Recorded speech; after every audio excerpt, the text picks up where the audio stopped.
I always understood that there really was no difference between me and the audience. At times, I might have had better shoes, but at the core of what really matters, that we are the same. And you know how I know that? Because all of us are seeking the same thing. You're here at this fabulous school, and we'll go out into the world and each pursue based upon what you believe your talents are, what your skills are, maybe your gifts are, but you're seeking the same thing.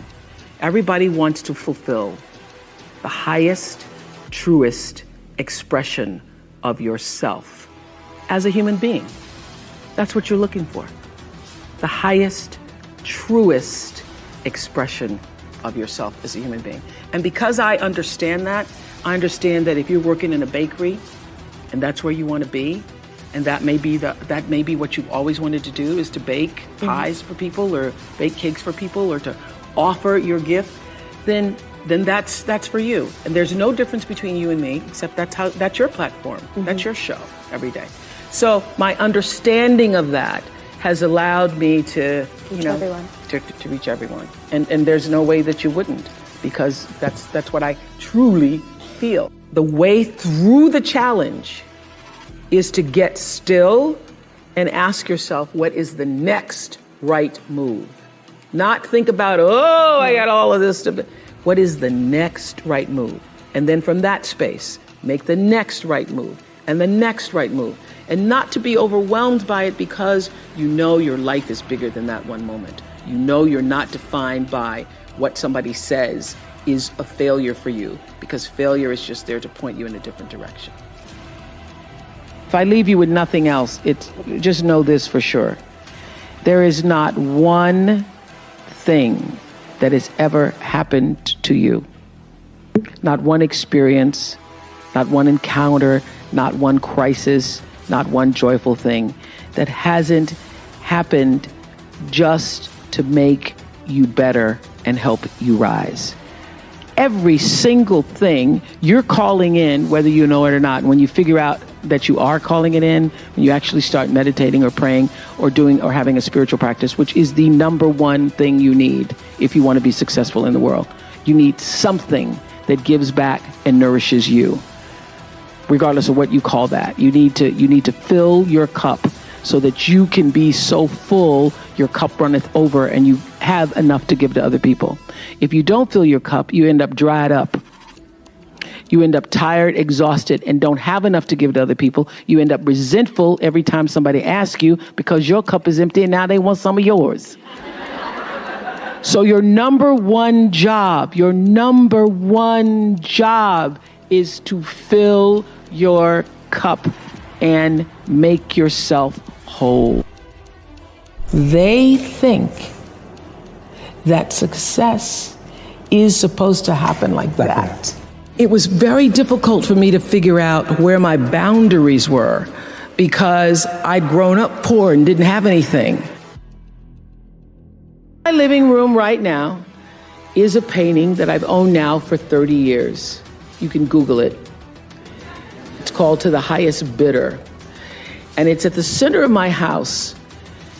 And it's at the center of my house because it actually is symbolic of the foundation of not the house, but the foundation for my life.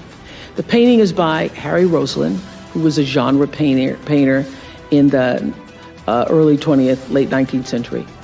And the painting's over 6 feet tall, and it shows a slave woman on the auction block holding her daughter's hand. And I cannot come in the door, my front door, or I cannot leave without passing that painting. I am reminded of where I come from every day of my life, and I am reminded because I never want to forget it.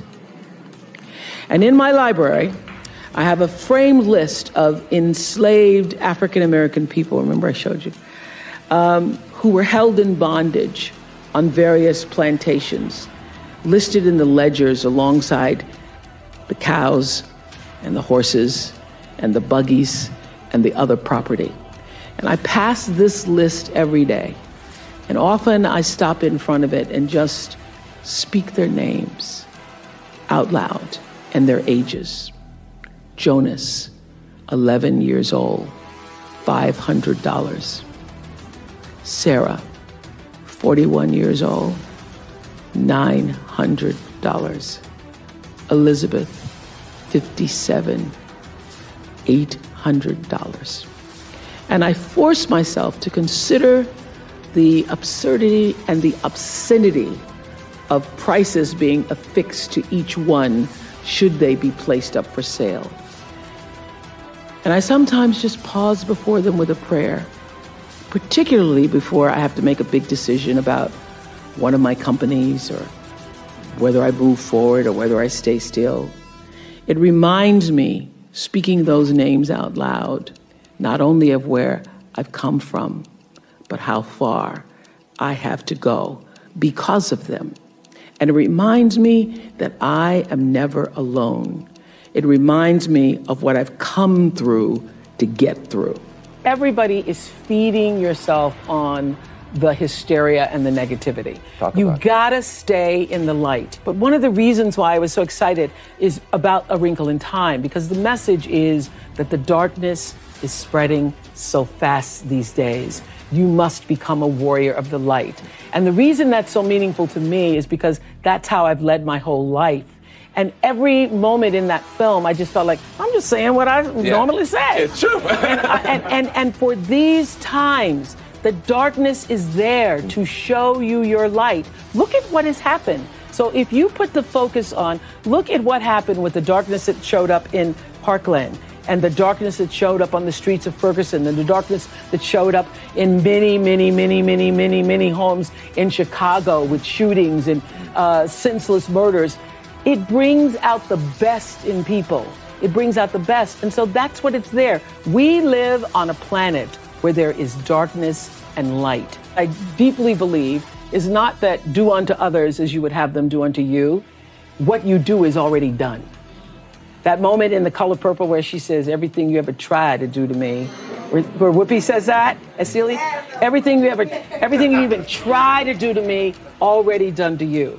So the third law of motion in physics says that what you're putting out is coming back all the time, regardless of whether you know it or acknowledge it or not. One of the things I tried to do all those years on The Oprah Show, sometimes people would criticize me because they felt that I didn't do enough for race or racism.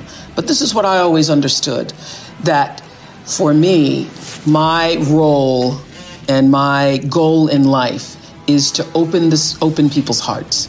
That's what I do, is I try to tell stories that allow people to see themselves in the lives of other people.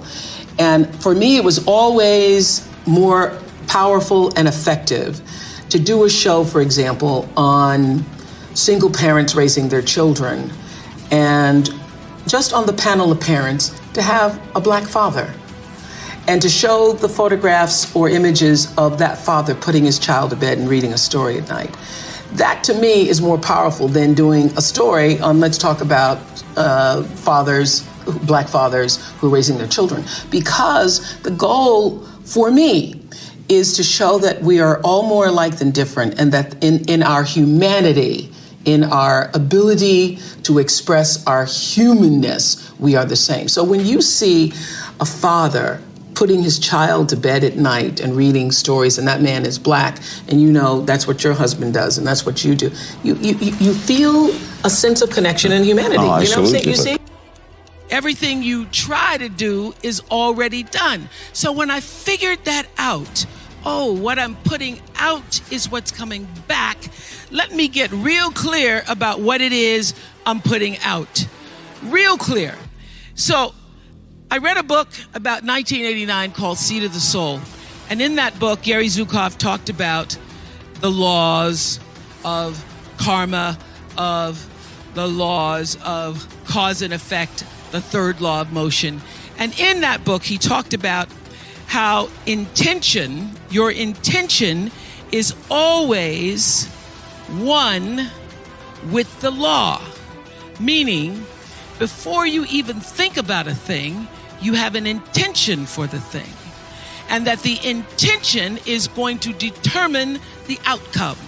That's why the same people can go to the same church service and somebody walked down the aisle just to be seen to put some money in the church, and somebody else who just goes and just has a little bit to offer. The intention with which you give, the intention with which you serve determines the outcome. So when I figured that out, I went, whoa. I changed everything I did on my show. I called in the producers and I said, from this day forward, I will no longer be speaking to the KKK. I will no longer be speaking to people who are fighting each other in a way that it is damaging to the character of myself and other people who watch. From this day forward, I am only going to do intentional television.